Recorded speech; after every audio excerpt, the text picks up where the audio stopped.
Hello everyone. Now that we have our background set, if you haven't already, good time to save your game.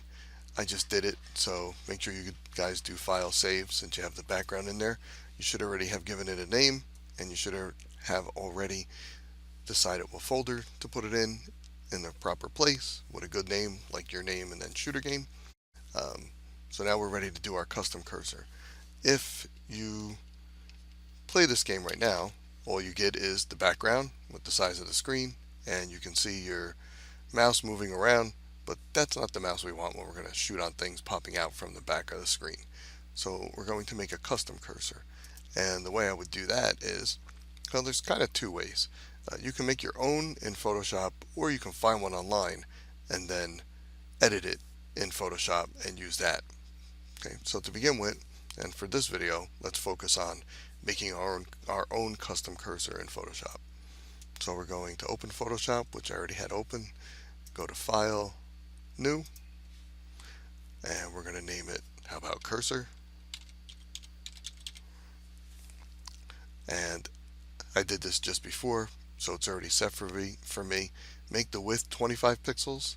Make sure it's on pixels, not inches, because 25 inches is a 2-foot long gun sight, 2 foot wide. That's pretty big, even for like a tank. So make sure it's on pixels. Make sure the height is 25 pixels as well. I'm setting the resolution 72 pixels per inch. That's pretty standard. I got RGB color, 16-bit, transparent. Once you have all those settings, just click OK. And you get this little tiny box.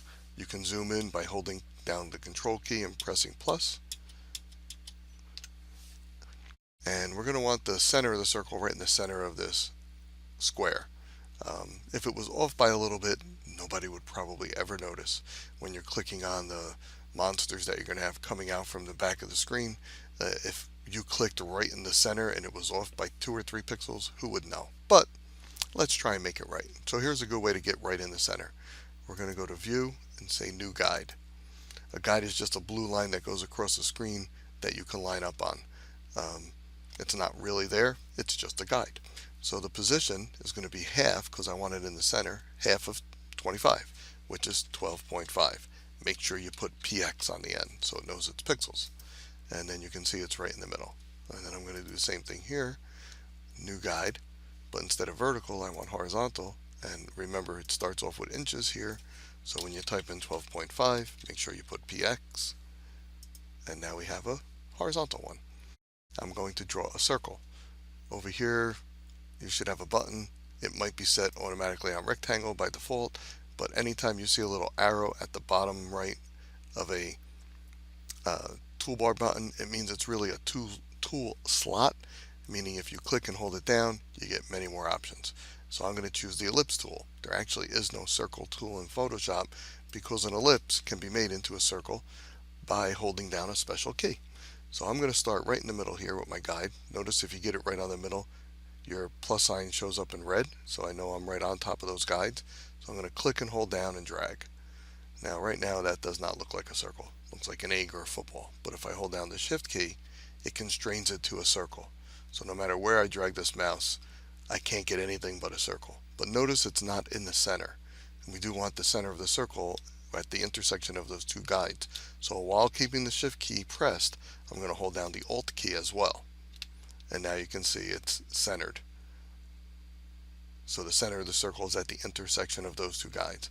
I don't want it to go all the way out because I'm going to make a Black Ops 3 cursor, and the one I like to use in the game is the circle with the glow around the outside, or I should say the ring, because it's hollow. So I'm going to go a little bit in to allow for the glow around the outside, maybe like right here, and then do not let up the keyboard keys, because if you do, it goes back to being an egg. Okay, so remember, hold down shift, hold down alt, let up the mouse key first, and then you have that. Oh, by the way, I had already set the color on red over here, so whatever color you're looking to do, have that set first. Forgot to tell you that. Sorry.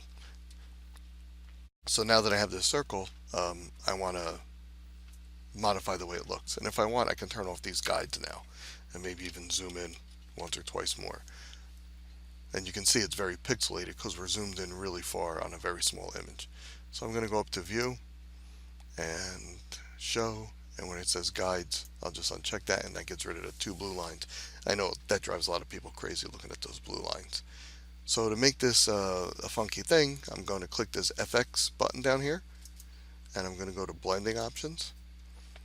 And first I know that the fill on this thing I want to be 0 because I want it to be hollow. So I'm going to drag this all the way down, and now all I have is this black outline of a circle that's not even really there. It's just showing you what was there. Okay. I'm going to add an outer glow, an inner glow, and a stroke. So first let me add the stroke. Something that's tricky on here is when I click this checkbox to add stroke, it doesn't really give me the options of the stroke. And that's because checking this off is not the same as choosing it for modifying it. So it applies it, but it doesn't let you modify it until you actually click right here. And now I get the options for the stroke. So the color, so I don't really know if you had to choose red up there when you drew your circle because we turned that off anyway. So here I'm going to choose red and say OK. So now I have a stroke around the outside. Instead of outside, since I do want to have some glow on the outside, it looks like I don't have enough room for it right now, I'm going to choose inside. And I guess I could probably even choose center. So it's like half and half. That one might be better. Over here you get to choose the size of the stroke. So if you go up really high, I mean on such a small thing, it becomes kind of silly. So we got 3 pixels, 2 pixels. I think I'll go with 2 pixels. And then I'm going to put an inner glow. Again, once you check it, you can see it's probably kind of yellow here. Choose the inner glow, and there it is, that yellow. Click that button. Choose your red or your orange or whatever type of glow it is you want on the inside that you think will look good for this. I'm going to choose this over here. And because I want the outer glow to be the same as the inner glow, I'm going to copy this number right here, which designates the color. I could remember these, or I could remember those, or any of these other things. But right here, this is the actual number for the color. So I'm going to highlight that, press Ctrl-C on my keyboard to copy it. So I say OK here. And then when I go to my outer glow, when I click here, instead of going to try and pick it, I just paste in what I copied, and it puts it right in the exact same place. So I know I have the same inner and outer glow. Okay, so now that's the way to make a hollow circle. And if you played Call of Duty Black Ops 3, you'll know that one of the gun sights you can use, or one of the optics you can choose, if you customize it, rather than just a red dot, you can have this hollow one. And I kind of like that, so that's what I'm drawing. But you guys can draw whatever you want in Photoshop. So I'm going to say OK. So now I have this image that I want to save. Well, I've already named it cursor. So I'm going to go back and did I put it in the right place? Well, it starts off with that name because when I started the new file, it gave it that name, but it's never really been saved. It just set up the name for it. So I have to make sure I put it in the right place. And here's my shooter game folder where I already have my background. It is saved as a Photoshop file, so I'm just going to say save because it's already got the right name. If this box ever pops up, you can just say OK. If you want to check this, don't show again. I'll leave it there in case in the future I want to point that out again. And then you can close this out.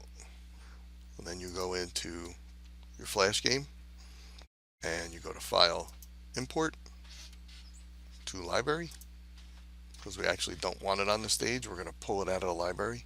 And I have some other files in here just from working on this previously, but here's my cursor one. I say open.